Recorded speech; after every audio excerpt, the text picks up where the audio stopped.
Cuando hoy guardamos un archivo, casi no pensamos en lo que está ocurriendo. Presionamos guardar, cerramos el documento, apagamos la computadora y asumimos que mañana ese archivo seguirá ahí. Y normalmente está, pero eso que hoy parece tan natural no siempre fue tan invisible. Hubo una época en la que guardar información era una acción física, lenta, ruidosa y hasta un poco incierta. Yo tuve la oportunidad de comenzar a usar computadoras en una etapa en la que muchos programas venían contenidos directamente en chips. Y cuando uno quería guardar información, no usaba un disco duro como los que después se hicieron comunes. Se usaban cassettes. Sí, cassettes como los de audio. Los mismos que se usaban para música también pueden usarse como medio de almacenamiento de información. La computadora grababa sonidos que representaban datos y luego esos sonidos podían volver a leerse para cargar un programa o recuperar información.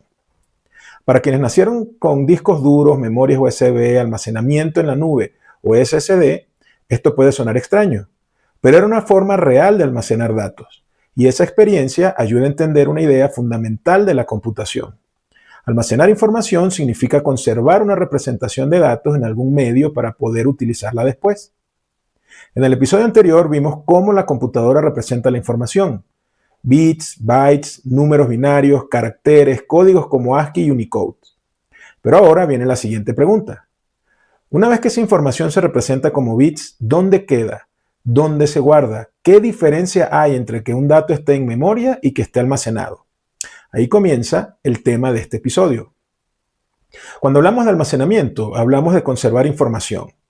Puede ser un programa, un documento, una imagen, una base de datos, una configuración del sistema o cualquier otro tipo de archivo. Pero esa información no flota dentro de la computadora. Tiene que estar físicamente representada de alguna manera. Puede estar como una carga eléctrica, como un estado magnético, como una marca óptica, como una celda de memoria flash o como una estructura organizada dentro de un dispositivo. En otras palabras, guardar datos no es simplemente dejarlos ahí. Guardar datos significa convertir información en una forma física que puede conservarse, leerse y recuperarse después. Y aquí aparece una diferencia que muchas veces se confunde. Memoria no es exactamente lo mismo que almacenamiento. La memoria normalmente se usa para trabajar con información mientras el computador está funcionando. El ejemplo más común es la memoria RAM. Cuando abres un programa, cuando editas un documento, cuando el sistema operativo necesita manipular datos, mucha de esa información está en memoria. La memoria es rápida, está pensada para que el procesador pueda acceder a los datos con agilidad. Pero la memoria RAM tradicional tiene un problema: es volátil. Eso significa que cuando se apaga la computadora, pierde su contenido. El almacenamiento, en cambio, está pensado para conservar información aunque el equipo se apague. Ahí entran los discos duros, las unidades SSD, las memorias USB, las tarjetas SD, los discos ópticos y otros medios similares. Por eso, podemos decirlo de una forma sencilla. La memoria permite trabajar. El almacenamiento permite conservar. Y esta diferencia es clave. Cuando abres un archivo, ese archivo normalmente estaba guardado en algún medio de almacenamiento. El sistema lo lee, lo carga en memoria y te permite trabajar con él. Mientras lo modificas, estás trabajando principalmente con información activa en memoria. Pero cuando presionas guardar, esos cambios deben volver a escribirse en un medio persistente. Si no lo haces y ocurre un apagón, puedes perder parte del trabajo. Esa es la diferencia entre trabajar con información y conservar información. Y aquí aparece otro concepto importante: la persistencia. La persistencia es la capacidad de un medio para conservar datos aunque el sistema deje de recibir energía. La RAM convencional no es persistente. Cuando se apaga el equipo, su contenido desaparece. Un disco duro, un SSD, una memoria USB o una tarjeta SD sí conservan los datos después de apagar el equipo. Esa capacidad de permanecer es lo que permite que un archivo exista mañana, que una base de datos pueda recuperarse, que un sistema operativo recuerde su configuración y que un programa siga disponible después de reiniciar la máquina. Pero para entender esto con más claridad, conviene volver un momento a esa evolución histórica. Después de aquellas computadoras que usaban cassettes como almacenamiento, tuvo un Sinclair ZX81. Y aquí vale la pena hacer una precisión técnica. El ZX81 venía originalmente con 1 KB de memoria RAM integrada. Muy poco incluso para su época. Además, tenía 8 KB de ROM, donde estaba el intérprete de BASIC, y podía expandirse con módulos externos de memoria comúnmente de 16 KB. Ese detalle es impresionante cuando uno lo mira desde hoy. Hoy hablamos de gigabytes de memoria RAM y terabytes de almacenamiento casi con normalidad. Pero en una máquina como aquella, programar significaba pensar cada instrucción, cada línea, cada carácter. No había espacio para desperdiciar. Uno programaba en BASIC, trabajaba dentro de un entorno extremadamente limitado y para conservar lo hecho había que guardar el programa en un medio externo, normalmente cassettes. Aquello hacía visible algo que hoy el usuario común no ve. La memoria era el espacio de trabajo inmediato. El cassette era el medio para conservar. Y entre ambos había una diferencia enorme en velocidad, confiabilidad y comodidad. Más adelante, cuando la tecnología avanzó, llegaron otros medios que marcaron época. Uno de los más importantes fue el disquete. Primero los disquetes de 5 pulgadas y cuarto, luego los de 3 pulgadas y media. Durante mucho tiempo esos fueron los medios más comunes para transportar archivos, instalar programas, respaldar información o compartir software. Y quienes trabajamos en esa época recordamos algo muy concreto. Instalar un programa podía ser una operación larga y frágil. Por ejemplo, instalar Office podía implicar usar muchos disquetes. En algunas versiones se necesitaban juegos completos de instalación distribuidos en numerosos discos. Y la práctica era tener al menos 2 juegos. ¿Por qué? Porque si en medio de la instalación uno de los disquetes fallaba, la instalación se detenía.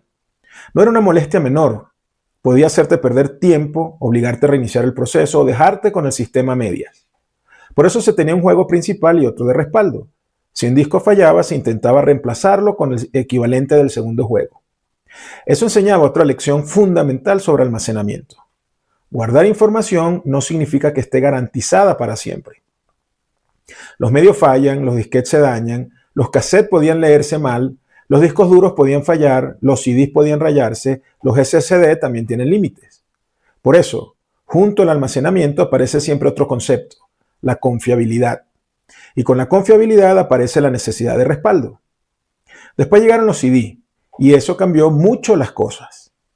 Un CD tenía una capacidad enorme comparada con los disquetes. Podía almacenar mucho más software, documentación, imágenes, utilitarios o instaladores. Pero al principio no todo el mundo tenía acceso a Internet.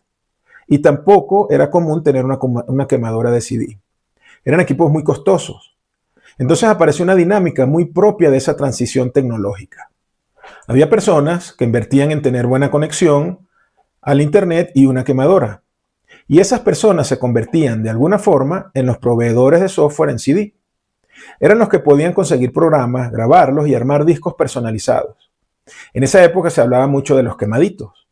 Un CD quemado podía traer varios programas, utilitarios, drivers, juegos o herramientas. Uno podía pedirlo casi personalizado. Era una economía informal alrededor del almacenamiento.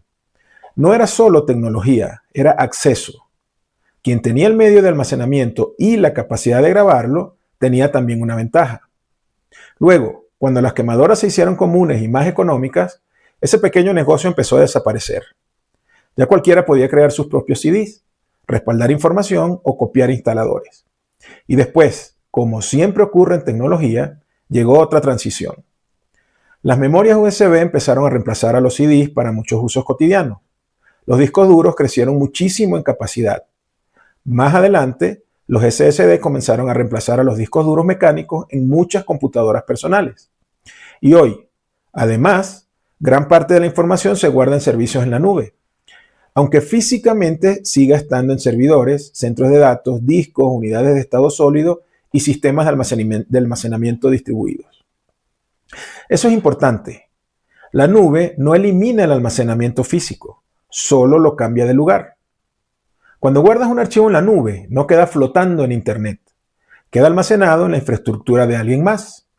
En servidores, en discos, en sistemas redundantes, en centros de datos diseñados para mantener esa información disponible. La diferencia es que ya no lo ves, pero sigue existiendo. Ahora bien, si miramos todos estos medios, cassettes, disquetes, discos duros, CD, USB, SSD, nube, podemos identificar 3 factores que siempre han estado presentes: velocidad, capacidad y costo. La velocidad responde a una pregunta: ¿qué tan rápido puedo leer o escribir información? Un cassette era lento, un disquete era más práctico, pero seguía siendo limitado. Un disco duro mejoró mucho la experiencia. Un SSD cambió completamente la percepción de velocidad de una computadora moderna. Por eso muchas veces una computadora vieja puede sentirse renovada simplemente al reemplazar un disco duro mecánico por un SSD. No porque el procesador haya cambiado, sino porque el sistema deja de esperar tanto por los datos. El segundo factor es la capacidad. ¿Cuánta información puedo guardar? Un cassette podía guardar programas pequeños. Un disquete tenía una capacidad muy limitada comparado con lo que vendría después. Un CD representó un salto importante. Luego vinieron DVD, discos duros cada vez más grandes, memorias USB de muchos gigabytes, SSD y almacenamiento en la nube. Pero más capacidad no siempre significa mejor experiencia. Un medio puede tener mucha capacidad y aún así ser lento. Por eso, capacidad y velocidad no son lo mismo. El tercer factor es el costo. ¿Cuánto cuesta almacenar cierta cantidad de información? Este factor ha sido decisivo en toda la historia de la computación. No siempre se elige el medio más rápido. Muchas veces se elige el que ofrece el mejor balance entre velocidad, capacidad y costo. Por eso todavía se usan discos duros mecánicos en muchos contextos donde se requiere almacenar grandes volúmenes de datos a bajo costo. Y por eso se usa en SSD cuando se necesita mayor velocidad. En computación, casi todo es compromiso. Más velocidad suele costar más capacidad puede implicar menor velocidad, más confiabilidad puede requerir redundancia y más persistencia no elimina la necesidad de respaldos. Para ordenar todo esto es útil pensar en la jerarquía de memoria. En la parte más cercana al procesador están los registros de la CPU. Son extremadamente rápidos pero muy pequeños. Luego viene la memoria caché, también muy rápida pero limitada. Después está la RAM, que permite al sistema trabajar con programas y datos activos. Más abajo está el almacenamiento secundario, SSD, discos duros, unidades externas. Y luego pueden aparecer otros medios de archivo, respaldo o almacenamiento remoto. Mientras más cerca está el dato del procesador, normalmente más rápido es el acceso, pero menor es la capacidad y mayor el costo por unidad. Mientras más lejos está, suele haber más capacidad y menor costo, pero también más latencia. Esta es una de las razones por las que una computadora no tiene un solo tipo de memoria. Tiene varios niveles porque cada nivel cumple una función distinta. Los registros permiten operar inmediatamente, la caché reduce esperas, la RAM sostiene el trabajo activo, el almacenamiento conserva, los respaldos protegen y los sistemas en red permiten compartir, distribuir y recuperar información en escenarios más amplios. Si uno lo mira bien, toda la evolución de los medios de almacenamiento ha sido una lucha por resolver el mismo problema: cómo guardar más información más rápido, de forma más confiable y a menor costo. Los cassettes resolvieron el problema inicial de guardar programas cuando no había medios accesibles más avanzados. Los disquetes facilitaron transportar e instalar información. Los CD permitieron distribuir grandes volúmenes de software. Los discos duros hicieron posible almacenar sistemas completos y grandes cantidades de archivos. Los SSD redujeron drásticamente los tiempos de acceso. La nube permitió separar al usuario del dispositivo físico, aunque el almacenamiento físico siga existiendo en otro lugar. Y todo eso nos lleva a una conclusión importante para este episodio. Almacenar datos no es un detalle secundario. Es una de las bases de todo sistema de computación. Porque un computador no solo debe procesar información, también debe conservarla, debe encontrarla, debe leerla, debe escribirla, debe protegerla, debe recuperarla cuando se necesita. Y debe hacerlo dentro de límites reales de velocidad, capacidad, costo y confiabilidad. Por eso era tan diferente trabajar con una computadora donde había que guardar en cassette, instalar con 18 disquetes o depender de alguien que pudiera quemar un CD. No era nostalgia tecnológica, era una forma directa de ver lo que hoy ocurre de manera casi invisible.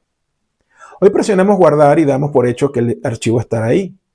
Pero detrás de ese gesto hay décadas de evolución en memoria, almacenamiento, medio físico, sistemas de archivos, dispositivos, velocidades, costos y mecanismos de persistencia. En este episodio vimos dónde y cómo se almacenan los datos. Vimos que memoria y almacenamiento no son lo mismo. Vimos que la persistencia es lo que permite conservar información después de apagar el equipo. Vimos que los medios han evolucionado desde tecnologías magnéticas y ópticas hasta dispositivos de estado sólido. Y vimos que siempre hay tres factores que condicionan las decisiones: velocidad, capacidad y costo. En el siguiente episodio vamos a dar un paso más. Porque una vez que sabemos que los datos se almacenan, aparece otra pregunta. ¿Quién administra todo eso? Ahí entra el sistema operativo. El sistema operativo es el que organiza recursos, archivos, memorias, dispositivos, procesos y comunicación entre el usuario y la máquina. Por eso lo veremos en el próximo episodio. Ahora, quédate con esta idea. Guardar información no es simplemente poner datos en algún lugar. Guardar información es decidir cómo se conserva, cómo se accede, cuánto tarda, cuánto cuesta y qué tan confiable será recuperarla cuando realmente la necesites. Ese es el verdadero fondo del almacenamiento en computación.